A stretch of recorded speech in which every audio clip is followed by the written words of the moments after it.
এই বিভাগে আমরা বুনিয়াদি ভাষার গুরুত্ব চিহ্নিত করব, বুনিয়াদি ভাষার উপাদান নিয়ে আলোচনা করব, বুনিয়াদি ভাষার উপর ভিত্তি করে বিভিন্ন কার্যক্রম দেখব। শুরুর আগে আপনাদের কাছে একটি প্রশ্ন রাখতে চাই। একটি শিশুর জীবনে ভাষা অর্জনের জন্য সবচেয়ে গুরুত্বপূর্ণ সময় কখন বলে আপনি মনে করেন? শিশু বিকাশের তথ্য অনুসারে একটি শিশুর জীবনের প্রথম 10 বছরকে ভাষা অর্জনের জন্য সেনসিটিভ পিরিয়ড হিসেবে উল্লেখ করা হয়। হ্যাঁ, সঠিক বলেছেন।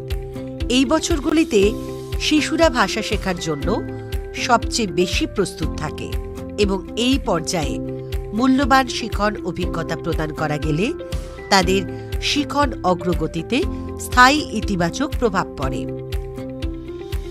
যখন শিশুরা তৃতীয় শ্রেণীতে প্রবেশ করে তখন তারা পড়তে শেখার থেকে শেখার জন্য পড়ার দিকে অগ্রসর হয়।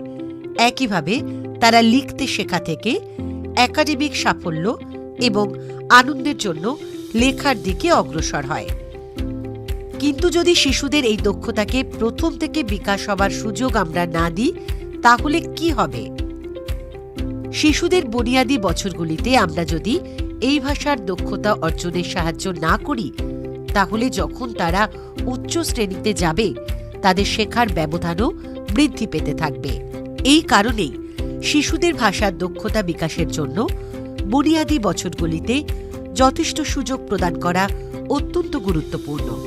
এখন বুনিয়াদি ভাষার উপাদানগুলি দেখে নেওয়া যাক। বুনিয়াদি ভাষার 6টি উপাদান: মৌখিক ভাষার বিকাশ, ওরাল ল্যাঙ্গুয়েজ ডেভেলপমেন্ট, ধ্বনি সচেতনতা, ফোনোলজিক্যাল অ্যাওয়ারনেস, ডিকোডিং, পড়ে অর্থ বোঝা, রিডিং কম্প্রিহেশন, লিখন রাইটিং, শব্দভাণ্ডার বিকাশ, ভোকাবুলারি ডেভেলপমেন্ট। মৌখিক ভাষার বিকাশ দিয়ে শুরু করা যাক। মৌখিক ভাষার বিকাশ হল মনোযোগ সহকারে শোনার, বোঝার এবং কথোপকথনে অংশগ্রহণ করার ক্ষমতা। শ্রবণ শিশুদের ভাষার ধরন, শব্দভাণ্ডার এবং প্রেক্ষাপট অনুযায়ী ব্যাকরণের ব্যবহারের সাথে পরিচিত করে, যা তাদের ভাষার নিয়ম আয়ত্ত করতে সাহায্য করে।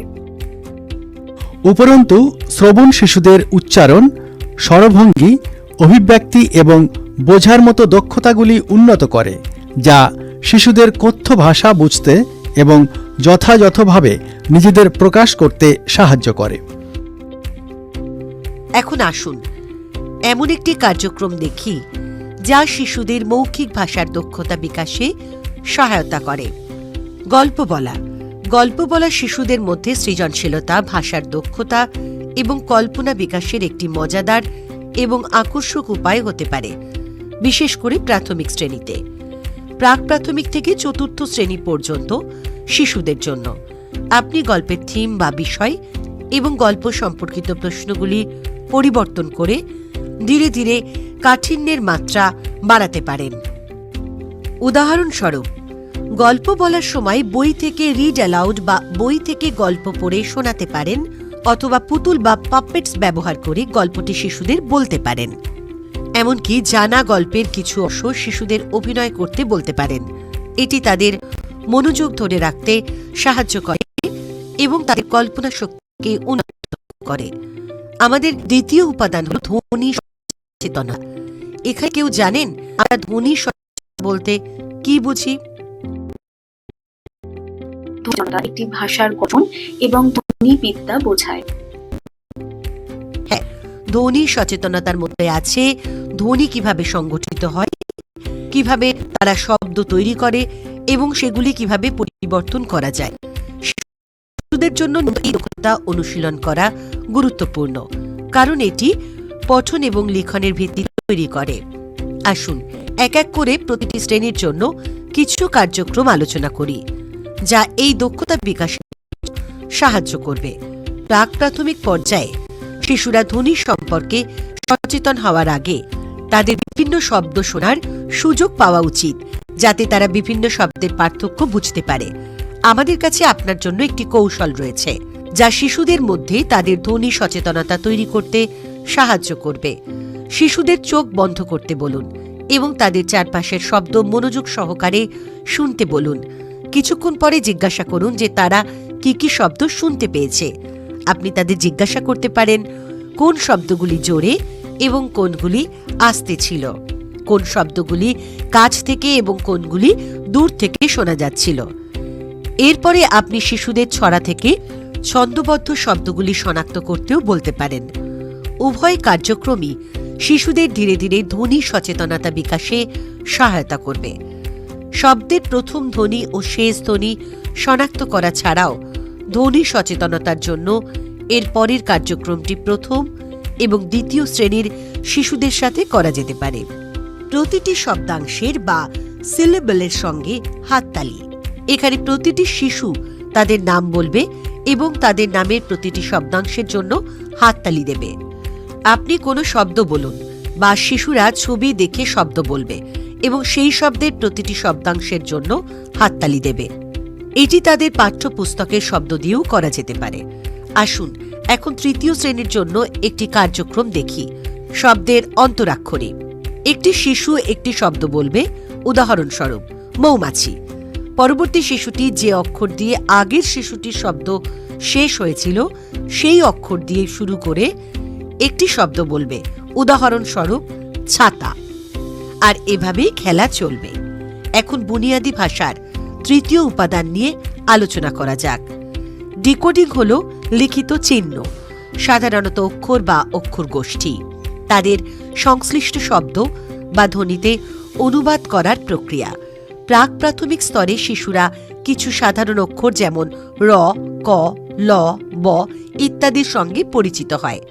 এই কার্যক্রমটি করা যেতে পারে যখন শিশুরা কয়েকটি অক্ষরের সাথে সুপরিচিত হয়েছে। একটি টেবিল বা মেঝেতে ছবির কার্ডগুলি সোজা দিক করে রাখুন। শিশুদের একটি করে অক্ষর কার্ড বাছাই করতে দিন এবং অক্ষরটি চিহ্নিত করতে বলুন। তারপর শিশুকে সেই অক্ষরটি দিয়ে একটি শব্দ বলতে বলুন। প্রথম শ্রেণীর জন্য শিশুদের নতুন শব্দ তৈরি করতে বলা যেতে পারে। শিশুদের তাদের বয়সের উপযুক্ত কয়েকটি অক্ষর কার্ড দিন। তারপর তাদের অক্ষর কার্ডগুলি দিয়ে যতগুলি সম্ভব শব্দ তৈরি করতে বলুন। এই কার্যক্রমটির কাঠিন্যের স্তর পরিবর্তন করে অন্যান্য শ্রেণীতেও করানো যেতে পারে। এবার আসুন পড়ে অর্থ বোঝা বা রিডিং কম্প্রিহেনশন নিয়ে আলোচনা করা যাক। একটি লিখিত পাঠ্য থেকে অর্থ নির্মাণের দক্ষতা হল পড়ে অর্থ বোঝা বা রিডিং কম্প্রিহেনশন। শুধুমাত্র বইয়ের পৃষ্ঠার শব্দগুলি পড়া শিশুদের পক্ষে যথেষ্ট নয়।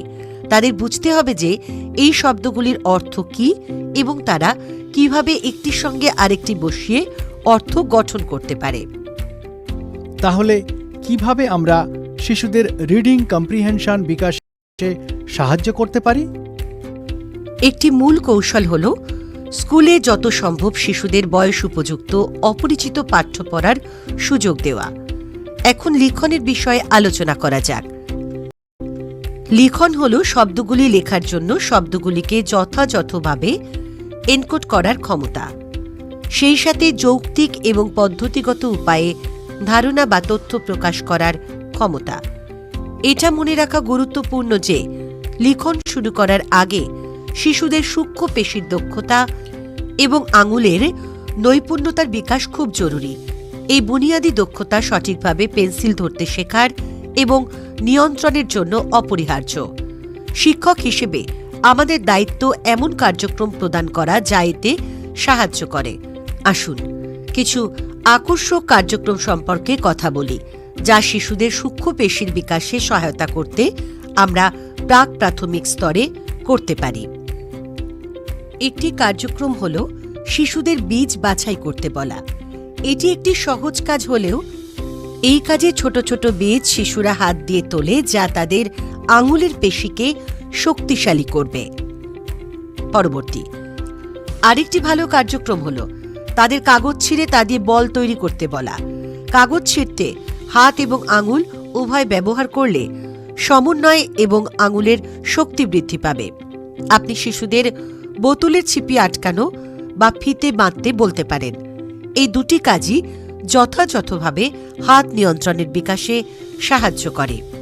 আমরা তাদের সৃজনশীল কিছু করতে বলতে পারি, যেমন একটি ছবির আউটলাইনের উপরে বীজ বসানো। এই কার্যক্রমটি যথাযথভাবে শিশুদের হাত নিয়ন্ত্রণ করতে এবং একাগ্রতা উন্নতির জন্য খুবই উপকারী। আরেকটি হলো আঙুল দিয়ে ছবি আঁকা। এটি একটি ভালো কার্যক্রম যা আঙুলের নড়াচড়াকে উৎসাহিত করে। আমরা শিশুদের লাঠি দিয়ে বালির উপর লিখতে বা আঁকিবুকি কাটতে বলতে পারি। ট্রেসিংয়ের মতো কার্যক্রমগুলি ভুলে যাবেন না, যা শিশুদের শেখায় কিভাবে একটি নির্দিষ্ট পদ্ধতিতে তাদের হাতের নড়াচড়া নিয়ন্ত্রণ করতে হয়।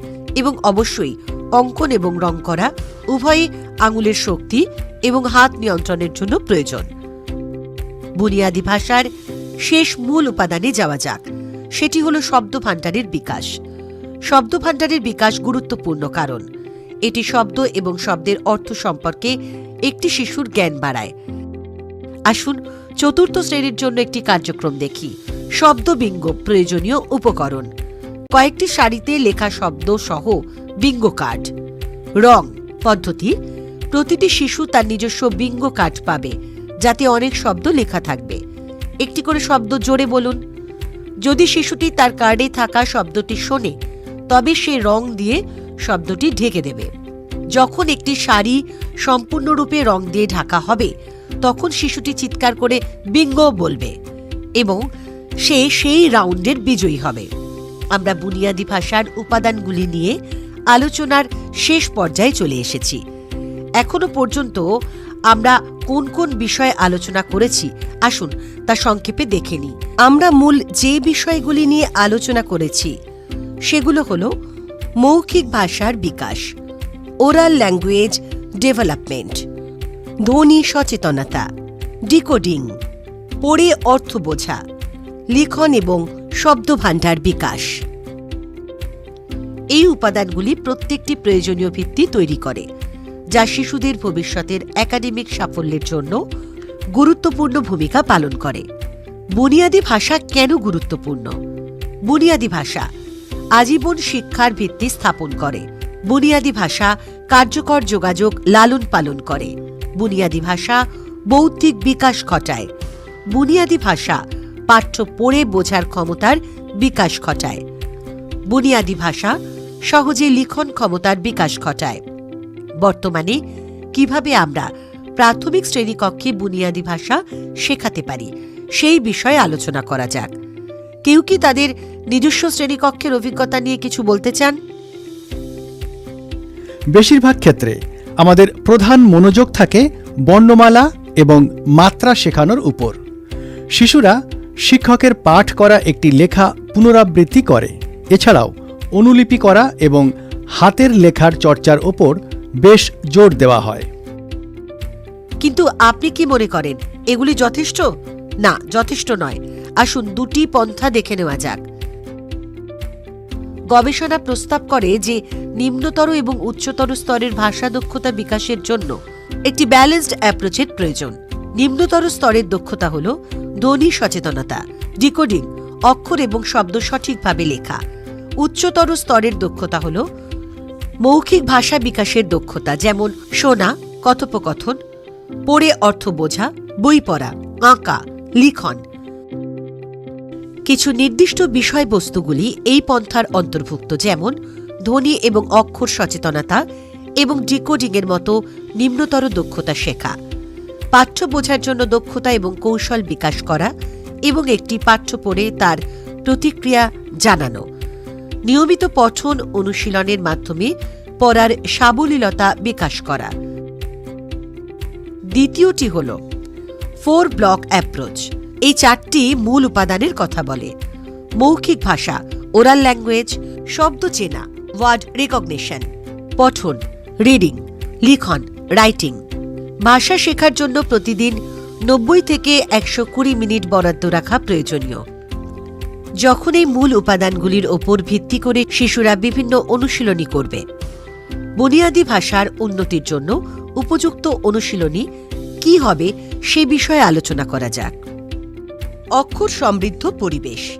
এটি অক্ষর সমৃদ্ধ পরিবেশের লেভেল, চার্ট, পোস্টার, ছবির বই, শিশুদের ম্যাগাজিন এবং অন্যান্য ছবি ভিত্তিক পড়ার উপকরণ থাকবে।